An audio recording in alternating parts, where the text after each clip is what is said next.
ఉన్న బంగారాన్ని విడిపించి ఆ రోజు ఆన్లైన్ రేటుకే మేము కొంటాం. Sharma gold company.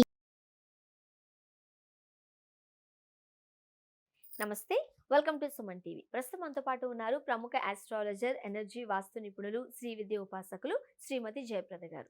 నమస్తే. నమస్తే అమ్మ. శ్రీమాత్రే నమః.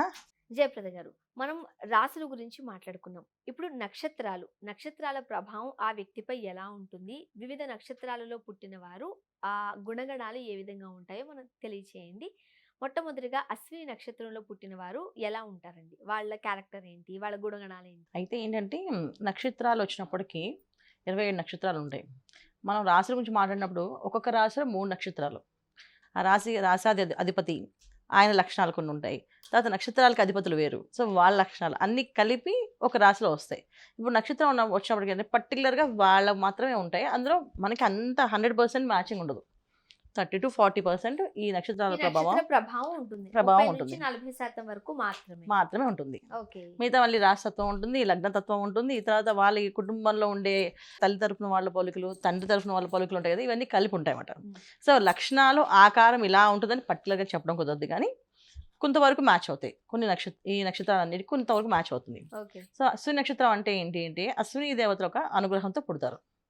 సో అశ్విని నక్షత్రం వాళ్ళు, ఆ అశ్విని నక్షత్రానికి అధిపతి కేతు. ఆ నక్షత్రం ఉండే రాశి మేషరాశి.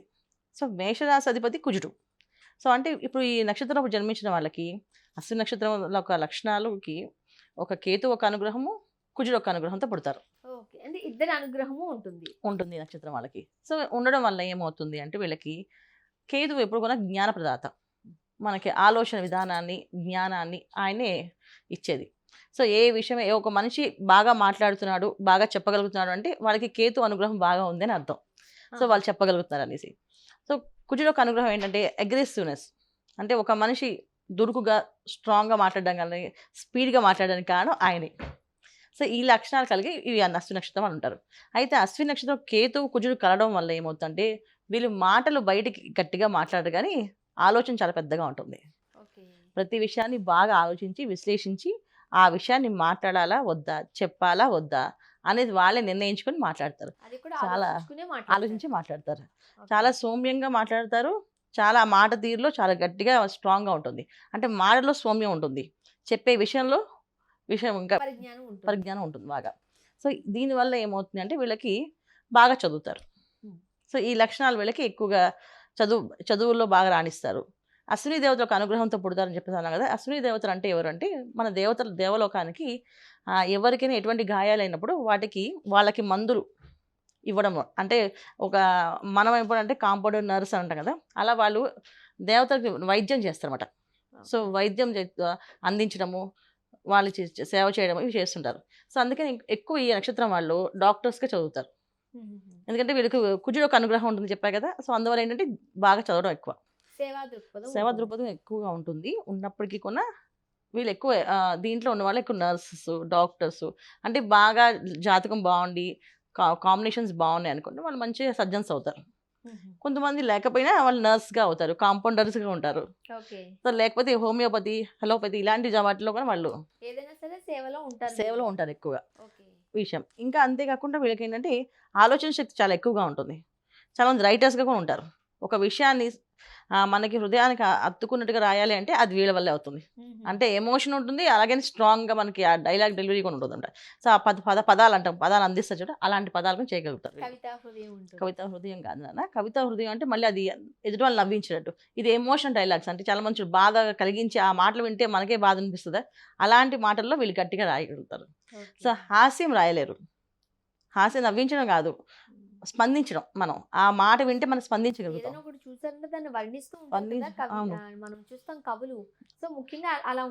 దాంట్లో వీళ్ళు కొంచెం ఎమోషన్ అనమాట, ఎమోషన్ సంబంధించి చేస్తారు. నవ్వుతూ కానీ హాస్యంగా చేయడం కంటే కూడా ఎమోషన్గా బాధతో. సో ఆ మాటకి మన హృదయం స్పందిస్తుంది అనమాట ఖచ్చితంగా. అయ్యో చేయాల్సింది వీళ్ళకి, మనం ఇవ్వకపోతే ఎలా అనే మాట తీరు ఉంటుంది. సో ఈ లక్షణాలు ఈ అశ్విని నక్షత్రం వాళ్ళకి ఎక్కువగా ఉంటాయి. ఇప్పుడు సాధారణంగా మనం ఇంతకుముందు మాట్లాడుకున్నప్పుడు వీళ్ళకి పెళ్ళైన తర్వాత ఎలా ఉంటుంది, ఆర్థికంగా ఎలా ఉంటుంది, ఇవన్నీ మనం మాట్లాడుకున్నాం కదా. అవునవును. అవన్నీ నక్షత్రాల మీద బేస్ చేసుకుని ఉంటాయా? 100% ఉండవు, ఒక 20% ఉండొచ్చు. ఒక 20% ఉండొచ్చు. అందుకని మొత్తం 100% రాదు. ఎందుకంటే ఎప్పుడైతే నక్షత్రం వచ్చిందో నక్షత్రానికి రాశి లక్షణాలు, లగ్నం వస్తుంది, లగ్న లక్షణాలు ఇవన్నీ వీళ్ళకి వస్తాయి అనమాట. అలాగే పుట్టిన తేదీ ఒక లక్షణాలు, పేర్లో ఉన్న బలము అన్ని మిక్సింగ్ వస్తుంది కనుక మనం ఇంతవరకు వీళ్ళకి ఒక నాలెడ్జ్ వరకు చెప్పుకోవచ్చు. నాలెడ్జ్ బాగుంటుంది వీళ్ళకి. మా తర్వాత వీళ్ళ మాట తీరు ఎలా ఉంటుందో, ఎలా మాట్లాడగలుగుతారు, కోపంగా ఉంటారా లేకపోతే సౌమ్యంగా ఉంటారా అనేది చెప్పగలుగుతాం. అంటే ఏ వృత్తిలో రాణించగలరో కూడా మనం నక్షత్రం బేస్ బేసిక్ చేసి చెప్పచ్చు. అయితే కాస్త ఒడిదుడుకులు ఉండే సందర్భంలోనే ఉంది కాబట్టి వీళ్ళకి మరి మీరు ఇచ్చే పరిష్కార మార్గాలు ఏంటి? అశ్విని నక్షత్రంలో ఎవరైనా సరే జన్మిస్తే వాళ్ళు చేయవలసిన మెయిన్ లక్షణం ఏంటంటే సౌమ్యంగా ఉంటారు. కానీ వీళ్ళకి అందరూ బాగా హైలైట్గా చదువుతాను కాదు. ఇందాక మనం చెప్పాం, మనం డాక్టర్స్ ఉన్నారు, నర్సెస్ ఉన్నారు, కాంపౌండర్స్ కూడా ఉన్నారు. అలాగే ఏది ఒక సేవ, ఏదో ఒక పని, ఒక హోమియోపతి షాప్లో కూర్చొని అందరికి సర్వీస్ చేసే హోమియోపతి డాక్టర్కి సేవ చేసే భావనలో కూడా ఉంటారు. సో అది ఎందుకు ఇలా ఉన్నారు? బాగా జ్ఞానప్రదాత కదా, చదువు బాగా రావాలి కదా, ఎందుకు రాలేదు అంటే డిపెండెన్స్ వాళ్ళ జాతకంలో ఉండే లక్షణాలు. అయితే ఏంటంటే ఒడిదుడుకులు అనేది ప్రతి ఒక్క జీవితంలో ఉంటుంది. సో వీళ్ళకి ఉంటాయి ఒడిదుడుకులు. చాలామందికి ఏంటంటే కొంతమంది మాట్లాడతారు, కొంతమంది అసలు మాట్లాడలేరు.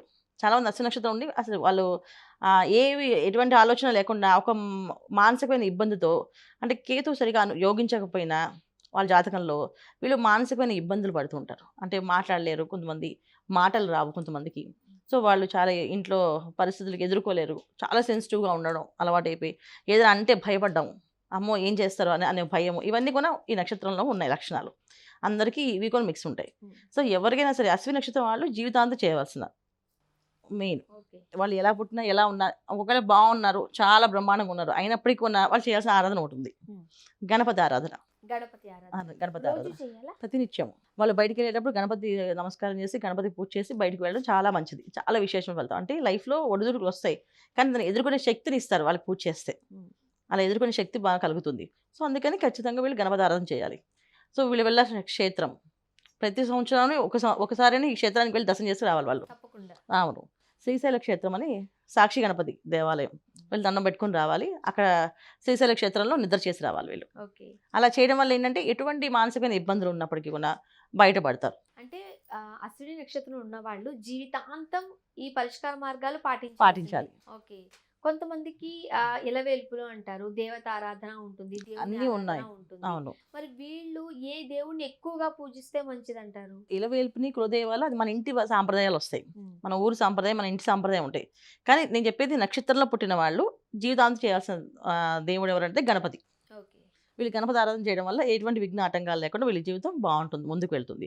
మరి అశ్విని నక్షత్రంలో ఉన్న వాళ్ళకి లక్కీ నెంబర్ కావచ్చు, లేకపోతే ఒక వారం, ఒక రోజు, ఆ రోజు కనుక ఏ పని మొదలు పెట్టినా అది సఫలీకృతం అవుతుంది అని ఏమైనా ఉంటుందా? ఖచ్చితంగా కలర్ ఏమైనా ఉంటుందా? ఉంటుంది. సో వీళ్ళకి లక్కీ కలర్ వచ్చేసి మెరూన్ కలర్ అంటారు, ఎరుపు రంగు, మెరూన్ కలరు అండ్ కుంకుమ రంగు, ఇవన్నీ కూడా లక్కీ కలర్స్ వీళ్ళకి. తర్వాత చిత్రవర్ణం కలర్ అంటారు, అంటే మల్టీ కలర్స్. సో అది కూడా వీళ్ళకి లక్కీ కలర్. తర్వాత లక్కీ డేట్స్ వచ్చేసి, లక్కీ నెంబర్స్ వచ్చేసి 7, 9. రెండు నెంబర్ 7, 9 ఇవి రెండు కూడా లక్కీ నెంబర్స్ వీళ్ళకి. మంగళవారం వీళ్ళకి లక్కీ. అశ్విని నక్షత్రం గల వాళ్ళకు మంగళవారం చాలా బాగా కలిసి వస్తుంది, జయవారం కింద అవుతుంది వాళ్ళకి, అన్ని పనులు జయం అవుతుంటాయి వాళ్ళకి. ఓకే. సో అశ్విని నక్షత్రంలో పుట్టిన వాళ్ళు ఎలా ఉంటారు, అలానే పరిష్కార మార్గాలు తెలియజేశారు. ధన్యవాదాలు. నమస్కారం. శ్రీమాత్రే నమః.